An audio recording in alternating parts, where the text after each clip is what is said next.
A gute Woche. The Rebbe started the Farbrengen today by mentioning that it's the second week that we're reading Parsha Naso. Last week we read Parsha Naso before Shabbos. Shabbos, however, since it came out Shabbos, the second day Shabbos was on Shabbos, so we didn't learn Parsha Naso, and we first start learning Parsha Naso first this Shabbos. So in other words, we end up reading Parshas Naso twice, which also happens with many other parshas when it comes out together with Yontif, as we've had it in the past. And this week we have Parshas Naso two times. The idea of Parshas Naso two times that the Rebbe mentioned is connected to the idea of Kiflayim L'Tishia, which means when it's double, so it has in it an extra strength. And this extra strength of being double is not only something which is like two times as much, but rather that this second time is much more than just a second time. As we find, the Rebbe didn't mention it today, but we find it, and the Rebbe mentions it many times, that the difference between the Luchas Rishenis and Luchas Shniyos is also the same idea. That the Luchas Shniyos, is the Medrash says, was Kiflayim L'Tishia. And the Medrash tells us that if we would have only had the Luchas Rishenis, then we would have only had the 5 Chumashim and Sefer Yeheshua. And through the Luchas Shniyos, we have all the Nevi'im and the Ksuvim and all the other Svarim that we had through the Luchas Shniyos, which is way more than 2 times as much. So we see again that the concept of Kiflayim L'Tishia is not only a double amount, a double portion, but rather this double portion is infinitely greater than if it would have been only one portion. So therefore, obviously, now is the appropriate time to take out the learning of Parshas Naso. How does Parshas Naso start? It starts with the words Naso Yisreish, which means literally you should pick up the head. Obviously, it's referring to counting, and what's talking about Naso means to count the head, make a head count of how many people were in Mishpachas Gershon, part of the Levim, but the literal translation is to raise the head. So the Rebbe went on to explain that the idea of a head is obviously the highest part in the body. That's the taich of Reish. The translation of the word Reish is, first of all, we're talking about the main points of a body. In other words, there are different keiches that a body has. There's the chush hamishush and the keach hahiluch. That's all in the ivarim, which are lower than the head. The edle keiches, the more refined keiches, the keach haseichel, and the keach ha'riyah and keach ha'dibur, are all the keiches which are in the head. So in other words, that's the idea of a reish, that over there are the most important keiches are in the reish. Besides that, the other translation of the word reish also means that it's the top part of the body. Reish being the head, in other words, first of all, in Havana, it has the most important parts of the body, and also Bigashmias, the reish is the highest point on the body. And that is basically the difference between a person and a behema. By a behema, we see that his head is situated on the same plane, on the same line as his tail. The reish and the zanov, the reish is not higher. The reish and the zanov are on the same line. Masha'inkin, by a person, we see that a person stands erect, and the person's head is the highest part of him. And in reality, this idea that the reish is the highest part, which means that the seichel, obviously, that's the difference between a person and a behema. A behema is not conducted by seichel. In other words, it's not that his head is conducting with his entire body. It's just the head is another part of him. Masha'inkin, by a person, the highest part of a person is his head, begashmius, which also represents the idea that the head conducts and controls the entire body. And that's why in reality, the idea that the reish should be the highest part of the body is particularly applicable to Jews. By Goyim lahavdul, it's lav dafke that the reish is higher than the body. The reason why in Gashmis we find that the reish is higher than the body is because if there wouldn't be, so then there wouldn't be the idea of bchira. Because everyone would see the difference between a Jew and a non-Jew. Masha'enkin, but in reality, this idea that the reish, which is connected also with the neshama, which is Sheda Bereish, is this neshama, which is the Chelik Elikami Mal Mamish, is only by a Yid, and that's why it's the reish verishin to the body. And the pasuk says that this reish itself, which is lechura, anyways the highest part of the body, has to be nasiyas reish. You have to raise the head, which means that the highest part of the body itself should also be uplifted. So the question is, what is the idea of uplifting the head? So the Rebbe explained that it's the idea of a halcha berchava, which means a certain breitkeit of means that there's certain times a person does things and he is very, in other words, he's lying low, so to speak, which means that he's not doing things and he doesn't feel good about himself and he doesn't feel proud of himself. It's a certain pride. When a person is proud, a proud person does things and he's not worried about other people. He's not inhibited. It's just the opposite of being inhibited. That's the voice halcha berchava, and that's the idea of nasi yisreish, that the reish itself is lifted up, so to speak. It's not that he's going, so to speak, bent down and he's trying to do his things and he's constantly, so to speak, mikuvitz, bikivutz, he's inhibited. But he's rather in a certain breitkeit. Openness. Yeah. Integrity. No. A certain openness to him that comes out of this nesiyas reish. And in reality we find that there's such a thing called anova, anivus, shiflus, humbleness.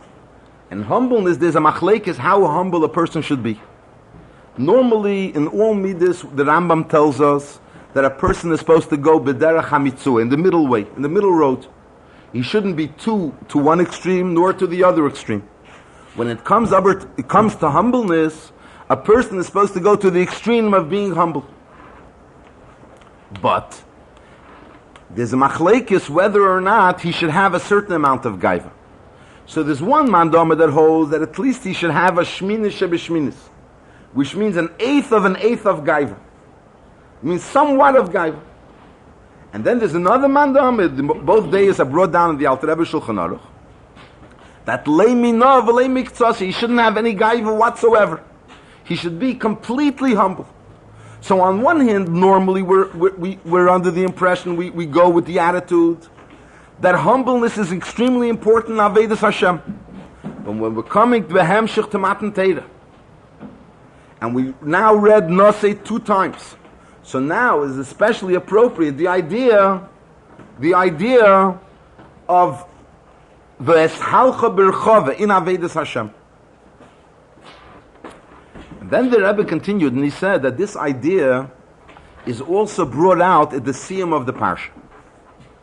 The siyum of the parsha, this idea of Nasi Yisreish, the siyum of the parsha, it says, the last pasuk of this parsha, it says, Uvevei Meisha el Meit, when Meisha came into the El Meit, is Vayishma es Hakel Midaber. When Meisha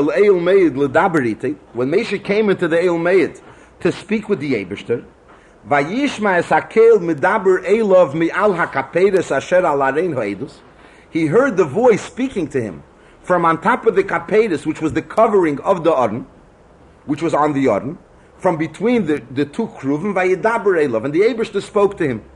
So in other words, Meisha stood in the El Meid, and he heard the voice coming from the Shnei HaKruvim, from in between the 2 Kruvim which were on top of the Aron. So Rashi brings down and he says that this pasuk is a third pasuk which mentions an idea after we already had originally 2 contradictory psukim.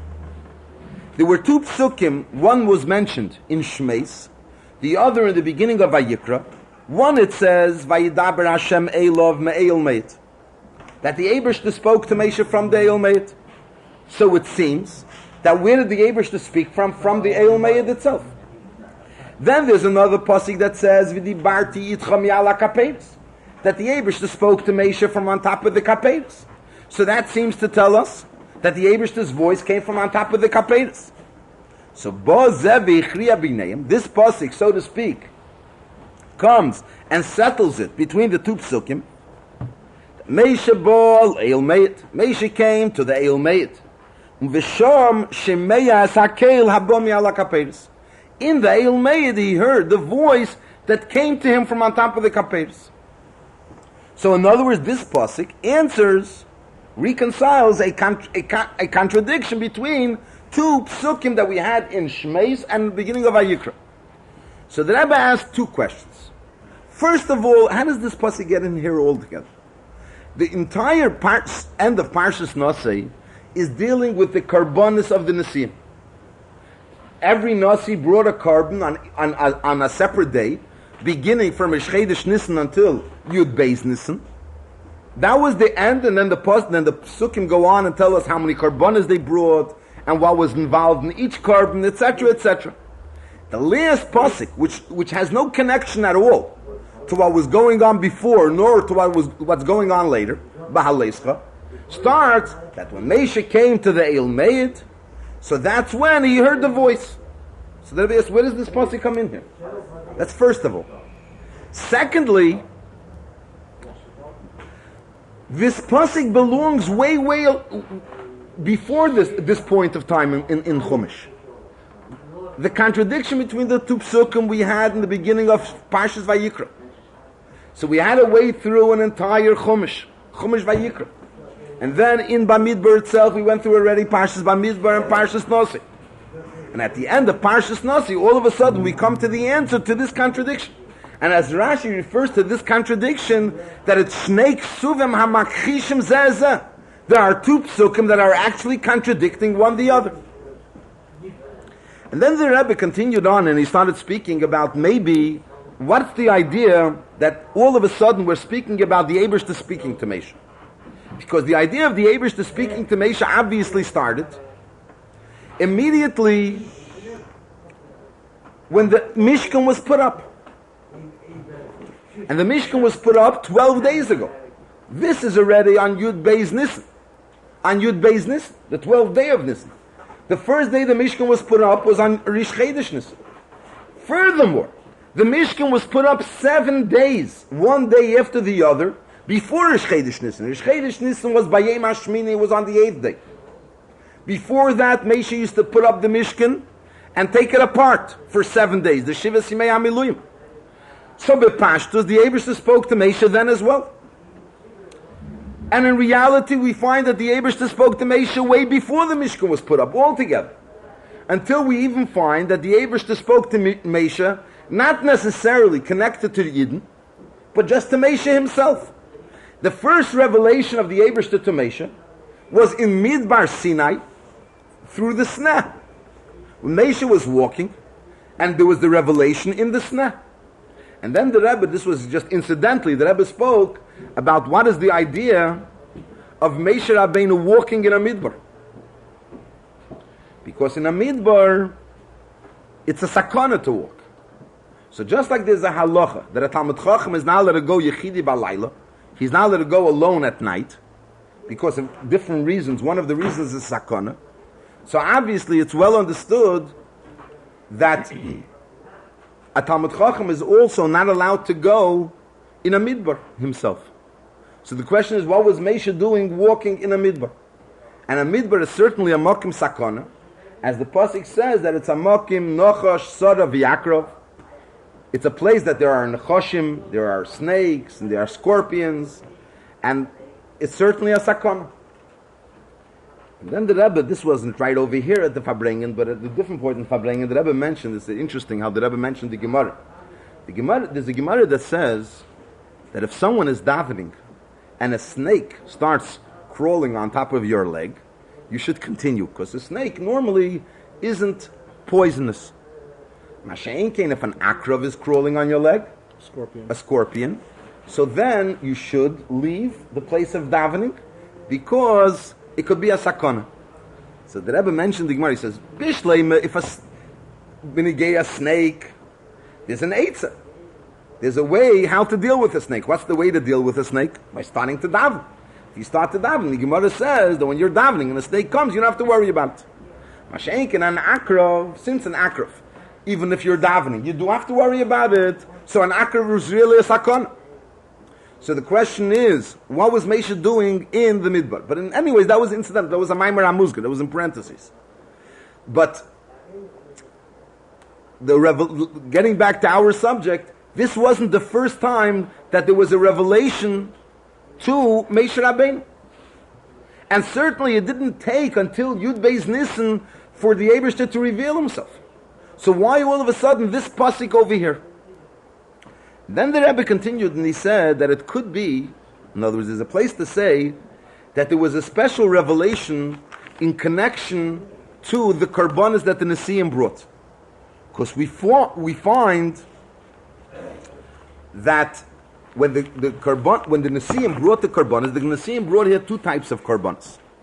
First of all, they brought a present to the Mishkan. They brought the carriages and the ox that will lead the carriages to help the Leviim carry all the things that they have to carry from one place to the other. And then there was also the special karbanos that they brought every day as chinuch hamishkan. That every day they brought special karbanos. So we find that the pasuk says, "Kach meitam v'hoyu lavedas avedas eil meid." In other words, there had to be a special tzivui from the Eibishter, that the Eibishter told Moshe to take the karbanos from them. And the question is, what does meitam mean? Meitam, you see, the question, there's another question over here. That's the karbanos as far as the Agolis is concerned. The karbanos that they brought, it was, on one hand, they were karbanos that they brought themselves. But on the other hand, they were karbanos that they brought as Nesiim. Because they were the Nasi. So there is a question whether these karbanos had a din of a karban yochid, or the karbanos had a din of a karban tzibur. So in reality, they were a karban yochid. But they certainly weren't a regular karban yochid. Because since they were brought by Nesiim, and they were brought for the entire Shevet. And in fact, these karbanos, we find that certain things happen to them that normally a yochid could never bring as a karban yochid. A karban yochid means a sacrifice, a karban that is brought by a private person, as opposed to a karban that's being brought by Klal Yisrael. The din is, for example, a karban yochid can't be brought on Shabbos, bepashtus. Can't. You can't bring a karban yochid on Shabbos. But over here, the karban was brought on Shabbos. Ephraim brought the karban on Shabbos. The question is, maybe since it had a specific time to bring it, so maybe they were allowed to. So there's an entire, in fact, the Rebbe speaks about it. There's a Sicha in Chelik Chav Gimel.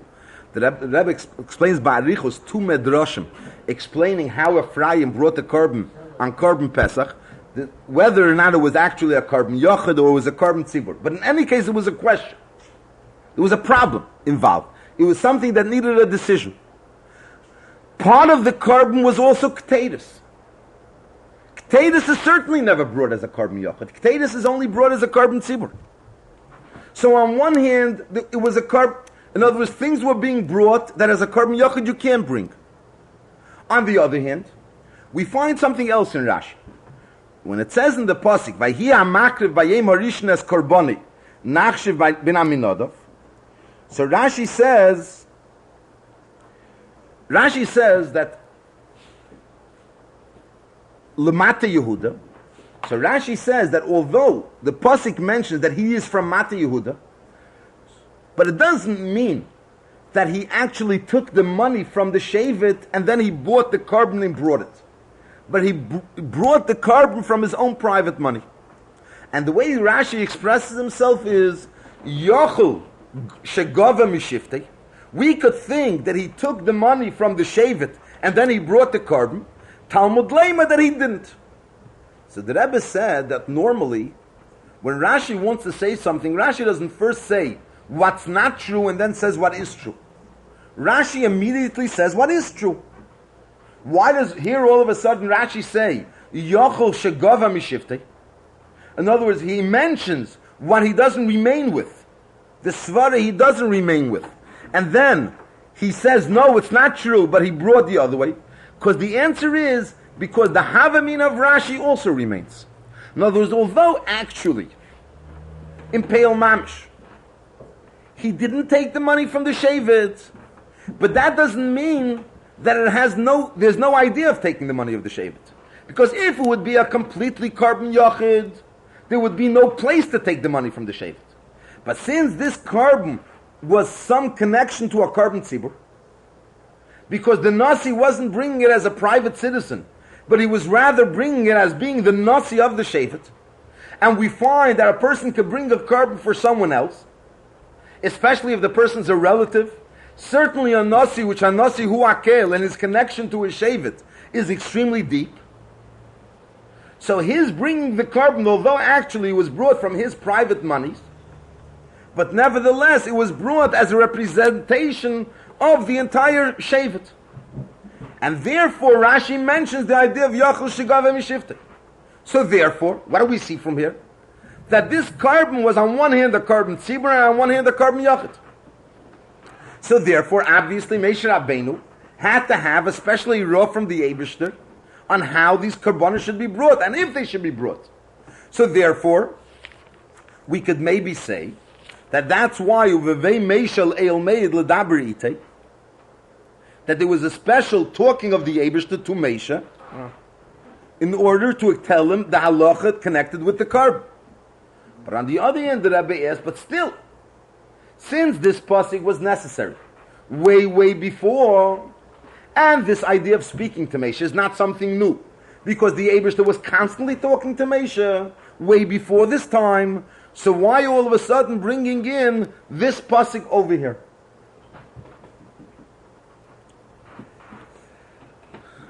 And the explanation to this is that when a person comes to the end of the parsha of Nasi, which means he already went through Nasi, and the idea of Nasi Yisreish was already accomplished, a person realizes, and this comes behemshech also to Matan Torah, a person has to realize that this Uvebei Meishel Eil Meid is not only there's a Meisha and there was an Eil Meid, nor there's a Meisha in every Jew. As the Alter Rebbe says in Tanya, that there's a Meisha in every single Jew. And the idea of an Eil Meid is certainly in every Jew. V'asuli migdosh v'shachanti b'seicham. B'seicham is plural. It should have been singular, b'seichei. So we learn out b'seich kol echad v'echad b'Yisrael, that there's a Beis HaMikdash in every Jew. And there's also the Shnei Akruvim and the Yodin and the Mizbeach and the Eil. Everything is in every single Jew. And every single Jew could hear the Eibishter speaking to him. This idea of Vubei Meishel Eil Meid doesn't only mean that there was once a Meisha, and this Meisha used to once go into the Eil Meid.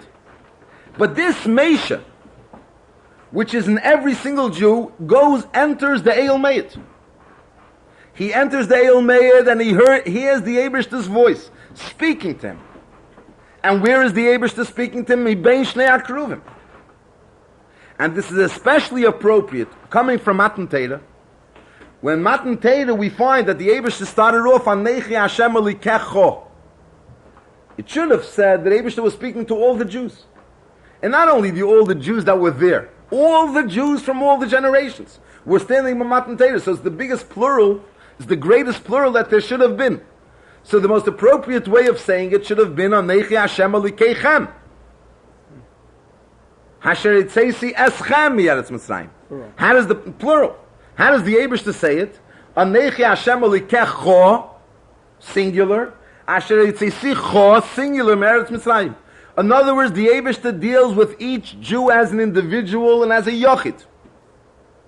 That each Jew, that's who the Eibishter is dealing with, and that's who he's giving him the Torah to. And each Jew has the uvevei meishal eil meit. Every Jew has that part of him, which is the meisha of him, that enters the eil meit, and he hears this heavenly voice. And if a Jew says that he doesn't hear, even after he finishes already Nasi, and not only he finished Nasi, he was already Nasi Yisreish, in other words, even his head was also raised. Which is the idea, as we mentioned before, Ves Halcha Berchava. In other words, that he's not, so to speak, lying low, but he's, so to speak, going to Yiddishkeit with pride, which even more is more conducive in hearing this heavenly voice of the Eibishter speaking to the Meisha which is in him, Mi Bein Shnei Akruvim which is in him. But if the Jew says that he doesn't hear it, but that doesn't mean that the voice isn't there. And that doesn't mean that the Meisha in him really doesn't hear it. As it's mentioned that in Pirkei Avos, which we start seeing Pirkei Avos this Shabbos, and this Shabbos we say the first Perek. But it's no Chilasen B'Seif, and the first Perek is connected to the last Perek. And the last Perek it says that B'chol Yom V'Yom, every day, Baskil Yetzis Mahar Chedev, a Baskil leaves Har Chedev, Har Sinai, Ve'imeres, and it says, Eilahem Lebrius Mel Beina Shel Teira. Woe is to the Brius connected with El Beina Shel Teira. That they're embarrassing, so to speak. They're not giving the proper cover to Teira. So the question is, what's the point of the Baskil if we don't hear the Baskil? So the answer is, even if we don't actually hear it, but Mazlayu Chazir. In other words, the Neshama L'mayla hears this Baskil.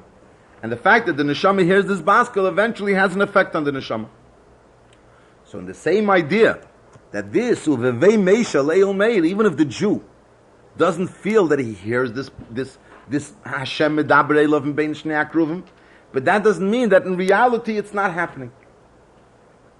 When the Rebbe mentioned the idea of Eilam Lebriis Mel Bein Shel Teira, the Rebbe mentioned the idea, I think it was at this point in time, I don't remember, it was someplace during the Farbrengen, in any case, that the Rebbe said the idea of that it says in the first Perek of Pirkei Avos, that Aaron said, Avei Metalmidah Shel Aaron, Eyeves HaBriyis Umekarven L'Teira, which is even higher than V'hafta L'Reyacha Kamecha. V'hafta L'Reyacha Kamecha is the idea that he has to be at least Reyacha, your friend.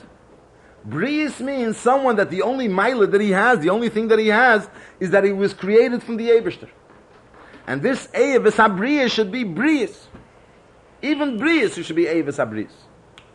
The Rebbe also continued to say, which I don't remember the Hamshach, you should love the Briyis and be Mekar of them to Teire, even though they're not Reyacha. And the Rebbe also continued, and he said somewhere that it says V'hafta l'Reyacha Kamecha, that it has to be the Ava to a Reyacha should be Kamecha, and as it's brought down, it should that the love that a person has to a fellow Jew should be as you have to your own self. And it's also brought down that it should be Kamecha Mamish. That not only it should be Stamaze, like you say, it should be as if you like yourself, but it should be Mamish like you like yourself. What's the idea of the word Mamish? Mamish means that it could be touched with Chushamishus, that you could actually touch it. In other words, this Ava is so real, and it's not something which is so to speak abstract, but rather it's a reality. It's a reality that you actually like him. In other words, the Ava is very real. And the Rebbe also mentioned that we say before davening, Hareini mekabel lai mitzvahs haseish v'hafta l'reyacha kamecha. So the Rebbe asked, why don't we mention the word mamish over there? That it should be v'hafta l'reyacha kamecha mamish. The Rebbe explained also something very interesting, that it says that a person, when he wakes up in the morning, before he davens, it's neshama be'ape.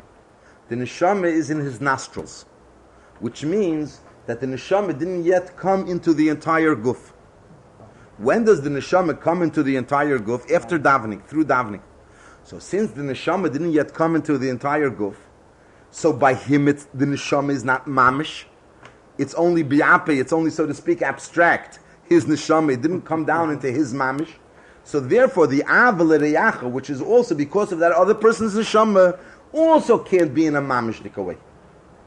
When could you have the aval reyacha kamecha? That the aval reyacha kamecha should be kamecha mamish, when by you the neshama is na'ifim for mamish. When by you the neshama is in a reality. In other words, it's not only it's a theoretical neshama, it's an abstract neshama, but you actually davened, and even more than that, you've brought this davening down into day-to-day life. In other words, the neshama became a reality. So then you could also bring this ava l'riyacha because of his neshama also na'ifim for mamish.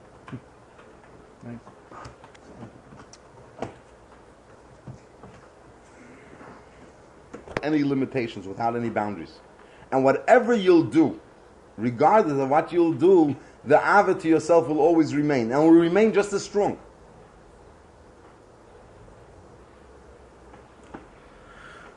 The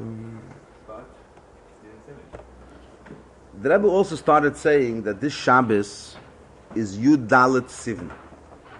Yud Dalet Sivan is the day before Tezvav Sivan. Tezvav Sivan is the day when the moon becomes a full moon. Kaima Siyara Bashlamusa. The Siyara refers to the moon, is Bashlamusa, it's in its fullest. Which is the idea of the fulfillment of everything that's involved in this month, that's when it becomes, so to speak, full. This month is the month of Sivan, and Sivan is the month of Matan Torah. So all the ideas and in other words, after a person went through, and as the Rebbe started mentioning everything we went through, first of all we started with Rish Chedesh Sivan. And Rish Chedesh Sivan was the day that people stood in a Maimad Matzav of Avas Yisrael, Vayichan Sham Yisrael Neged Ahor. Then they prepared themselves 3 days for Matan Torah. And then the day before Matan Torah they said Naso and Nishma. And then there was the actual Kabbalah HaTorah, that they actually accepted the Torah. And then there were the 7 days after Kabbalah HaTorah that they have Yeshivas Yimei HaTashlumim, the time to be mashlim everything else that they didn't do in Matan Torah. And as the Rebbe mentions, that the idea of Tashlumim doesn't only mean to fill up something that's empty, but rather Miloshin Shleimus, to make it even fuller than it was originally. In other words, even if nothing was missing, but it's still Unishalma Podem Svaseinu, Unishalma Miloshin Shleimus. So now, all of a sudden, we come to Tezvav Benissen. And Tezvav Benissen is that all this that we did until now has to be in a greater Shleimus. It has to be Shleimus itself. Because when a Jew by nature, is connected to the moon, as we say, the Gemara says, that Yisrael is Deimim L'Levana. A Jew is similar to the moon. And a Jew is also Mein L'Levana. Our months go according to the moon. So when a person comes and he sees that the moon is full, he reminds himself that he also has to be full. And if a person knows that tomorrow, Tezvav Sivan, he has to be full, he has to be B'Shleimus rather, so obviously he understands that today he also has to be B'Shleimus in order to prepare himself for tomorrow. So the question is, if he's to prepare himself for the next day, he has to be in a certain Shleimus today, to be able to be ready for that Shleimus tomorrow. So the question is if he'll be B'Shleimus today, so what will he do tomorrow? He'll lose. So the answer is because to Shleimus there's no limitations. Because since we're dealing with a Jew that's connected with the Eibishter, so just like the Eibishter is infinite, a Jew could also keep on going in an infinite amount of Shleimusim. And just like if after he comes to the Shleimus of Tezvav Sivan, so certainly the day afterwards he has to go Michael El Choil. So the same way, if he comes to the Shleimus Yudalet Sivan, so when it comes to Tezvav Sivan, he also goes Michael El Choil.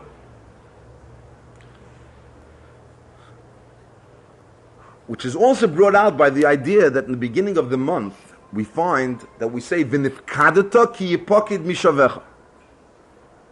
Which means, that's a pasuk that deals, that with David HaMelech, when he was missing by the table, by Shaul, So it says, V'nifkadata, you will be missing. You will be remembered, rather. Ki yipokid meishavecha, because your place will be missing. Which means through your place being missing, in other words, since you're not going to be present at the table, so therefore you'll be remembered. Which is a mashal is used for the new moon.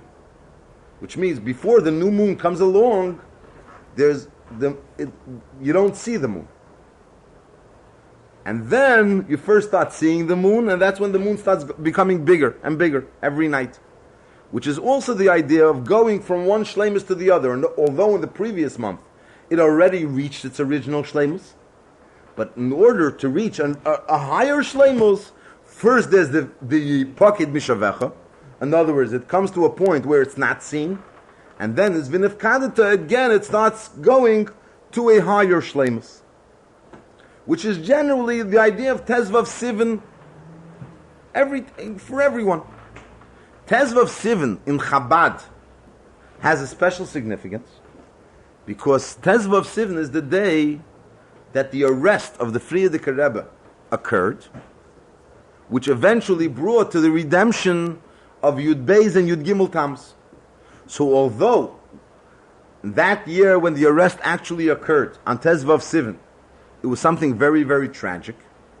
But later on, when this arrest finally brought about the redemption of Yud Beis and Yud Gimel Tammuz, and the redemption was not only just that he came back to the position where he was before the arrest. He was in a much better position after the redemption than he was before the arrest. So in other words, the arrest was actually assisted in coming to this redemption. And this redemption eventually led to the Frierdiker Rebbe leaving Russia and coming to this part of the world and spreading Chassidus here to this part of the world, which many of us, just incidentally, many of us, because of the fact that there was a Yud Beis Yud Gimel Tammuz, which eventually brought the Frierdiker Rebbe to America, brought us to Yiddishkeit and to Chabad and to etc., etc. So therefore, the significance of Tezvav Sivan for us is extremely great, and also it's a time for a person to start thinking about the concept of Afotzes HaMayonos Chutza, what he's doing about Afotzes HaMayonos Chutza, and what he can do about Afotzes HaMayonos Chutza.